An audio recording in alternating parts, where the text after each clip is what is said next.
Hello, welcome to my YouTube channel. ഞാനിന്ന് easy ആയിട്ട് ഒരു ചിക്കൻ സ്റ്റൂ റെസിപ്പിയാണ് ചെയ്യുന്നത്. അപ്പോൾ നമുക്ക് റെസിപ്പിയിലോട്ട് പോകാം. ചിക്കൻ സ്റ്റൂ ഉണ്ടാക്കാൻ വേണ്ടിയിട്ട് ഏകദേശം 350 ഗ്രാം ചിക്കനാണ് ഞാനിവിടെ എടുത്തിരിക്കുന്നത്. മാരിനേറ്റ് ചെയ്യാൻ വേണ്ടിയിട്ട് 1 ടേബിൾ സ്പൂൺ ഇഞ്ചി വെളുത്തുള്ളി പേസ്റ്റ്, 3 പച്ചമുളക് അരിഞ്ഞത്, 1/2 ടീസ്പൂൺ കുരുമുളക് പൊടി, ആവശ്യത്തിന് ഉപ്പ്, ഇത്രയും ചേർത്ത് നന്നായിട്ടൊന്ന് മിക്സ് ചെയ്ത് വെക്കാം. 20 തൊട്ട് 30 മിനിറ്റ് വരെ ഇത് മാറ്റി വെക്കാം. അതിനുശേഷം നമുക്കിത് കുക്കറിൽ കുക്ക് ചെയ്തെടുക്കാം. കുക്കറിലോട്ട് ചിക്കൻ മാറ്റിയതിന് ശേഷം അതിലേക്ക് 1.5 ഉരുളക്കിഴങ്ങ് അരിഞ്ഞതും കൂടെ ചേർത്ത് കൊടുക്കാം. വലിയ ഉരുളക്കിഴങ്ങാണെങ്കിൽ ഒരെണ്ണമായാലും മതി. ഇനി നമുക്ക് ചിക്കൻ വേവിക്കാൻ വേണ്ടിയിട്ട് 1/4 കപ്പ് വെള്ളം കൂടെ ചേർത്ത് കൊടുക്കാം.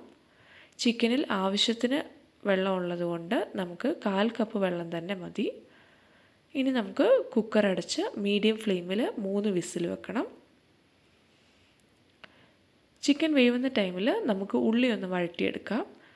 പാൻ വെച്ച് പാൻ ചൂടായതിന് ശേഷം വെളിച്ചെണ്ണ ചേർത്ത് കൊടുക്കാം. വെളിച്ചെണ്ണ ചൂടായി വന്നതിന് ശേഷം ആവശ്യത്തിന് കറിവേപ്പില ചേർത്ത് നന്നായിട്ട് ഒന്ന് വഴറ്റിയെടുക്കാം.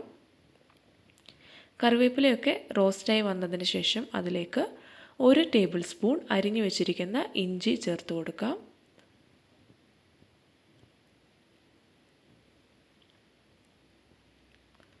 ഇഞ്ചി നന്നായി റോസ്റ്റായതിന് ശേഷം അരിഞ്ഞു വെച്ചിരിക്കുന്ന 2 പച്ചമുളകും കൂടെ ഇതിലേക്ക് ചേർത്ത് കൊടുക്കാം.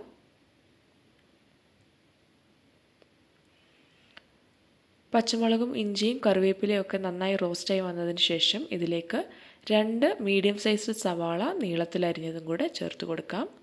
സവാളയൊക്കെ ജസ്റ്റ് ഒന്ന് വഴണ്ട് വന്നാൽ മതി. ഒരുപാട് വഴണ്ട് ബ്രൗൺ കളർ ആവേണ്ട ആവശ്യമില്ല. ആവശ്യത്തിന് ഉപ്പും കൂടെ ചേർത്തിട്ട് ഇതൊന്ന് ഇളക്കി ഒരു ട്രാൻസ്പെറൻറ്റ് കളർ ആവുന്നിടം വരെ ജസ്റ്റ് ഒന്ന് വഴറ്റിയെടുത്താൽ മതി. ഒരുപാട് വഴറ്റിയെടുക്കേണ്ട ആവശ്യമില്ല. ഇപ്പോൾ നമ്മുടെ സവാളയുടെ കളറൊക്കെ മാറിയിട്ടുണ്ട്. നമ്മുടെ ചിക്കനും ഇവിടെ വെന്ത് വന്നിട്ടുണ്ട്. ചിക്കനിൽ നോക്കിയാൽ തന്നെ അറിയാം, നമ്മൾ 1/4 കപ്പ് വെള്ളമേ ചേർത്ത് കൊടുത്തിട്ടുള്ളെങ്കിലും ചിക്കനിൽ നിന്ന് നന്നായിട്ട് വെള്ളം ഇറങ്ങി ആവശ്യത്തിനുള്ള വെള്ളമുണ്ട്. ഇനി നമുക്ക് ഈ വെന്ത ചിക്കനും പൊട്ടറ്റോസും നമുക്ക് പാനിലേക്ക് മാറ്റി കൊടുക്കാം. കുക്കറിലുണ്ടായിരുന്ന ആ വെള്ളം കുറച്ചൊന്ന് വറ്റി വരണം. അത് കുറച്ച് വറ്റി വരുന്നിടം വരെ നമുക്കൊന്ന് ഇളക്കി കൊടുക്കാം. ആ വെള്ളമൊക്കെ വറ്റി വന്നതിന് ശേഷം നമുക്ക് 2 കപ്പ് രണ്ടാം പാല് ചേർത്ത് കൊടുക്കണം. രണ്ടാം പാലായതുകൊണ്ട് തന്നെ ഇത് തിളച്ചാലൊന്നും പിരിഞ്ഞു പോകത്തില്ല. രണ്ടാം പാലിട്ട് ഒന്ന് ഇളക്കിയതിന് ശേഷം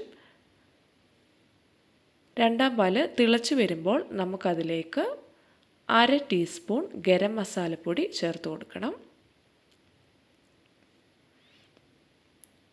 ഇപ്പോൾ നമ്മുടെ രണ്ടാം പാല് തിളച്ച് വന്നിട്ടുണ്ട്. ഇതിലേക്കിനിയും 1/2 ടീസ്പൂൺ ഗരം മസാലപ്പൊടി ചേർത്ത് കൊടുക്കാം. അതിനുശേഷം ഇത് നന്നായിട്ടൊന്ന് ഇളക്കി കൊടുക്കാം.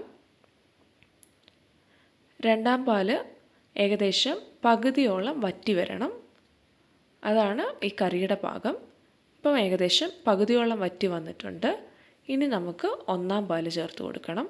1/2 കപ്പ് ഒന്നാം പാലാണ് ഞാൻ ചേർത്ത് കൊടുത്തിരിക്കുന്നത്. ഒന്നാം പാല് ചേർത്ത് ജസ്റ്റ് ഒന്ന് ചൂടായാൽ മാത്രം മതി. ഒരിക്കലും ഒന്നാം പാല് ചേർത്ത് കഴിഞ്ഞ് തിളപ്പിക്കരുത്. തിളച്ചാൽ അത് കറി പിരിഞ്ഞു പോകും. അതുകൊണ്ട് ജസ്റ്റ് ഒന്ന് ചൂടായാൽ മാത്രം മതി. അതുകൊണ്ട് നമ്മുടെ ഫ്ലെയിം ഓഫ് ചെയ്യാം. ഇവിടെ നമ്മുടെ കറി റെഡി ആയിട്ടുണ്ട്. ഇനി അവസാനമായിട്ട് 1/2 ടീസ്പൂൺ കുരുമുളക് പൊടിയും കുറച്ച് കറിവേപ്പിലയും ചേർത്ത് കൊടുക്കാം. ചിക്കൻ സ്റ്റൂവിൻ്റെ ടേസ്റ്റ് തന്നെ ഗരം മസാലയും പെപ്പർ പൗഡറിൻ്റെ ഒരു ബാലൻസ് ആണ്.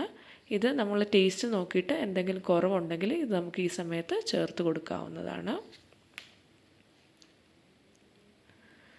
ഞാനിപ്പോൾ അവസാനമായിട്ട് 1/4 ടീസ്പൂൺ പെപ്പർ പൗഡറും കുറച്ച് കറിവേപ്പിലയുമാണ് ചേർത്ത് കൊടുക്കുന്നത്. ഇനി ഇത് നന്നായിട്ടൊന്ന് ഇളക്കിയെടുക്കാം. ഇവിടെ നമ്മുടെ തിക്ക് ഗ്രേവിയോട് കൂടെയുള്ള ചിക്കൻ സ്റ്റൂ റെഡി ആയിട്ടുണ്ട്. എല്ലാവരും ട്രൈ ചെയ്ത് നോക്കുക. വീഡിയോ ഇഷ്ടപ്പെട്ടെങ്കിൽ എല്ലാവരും സബ്സ്ക്രൈബ് ചെയ്യുക, ലൈക്ക് ചെയ്യുക. Thank you so much. എല്ലാവരും ഈ റെസിപ്പി ട്രൈ ചെയ്ത് നോക്കുക.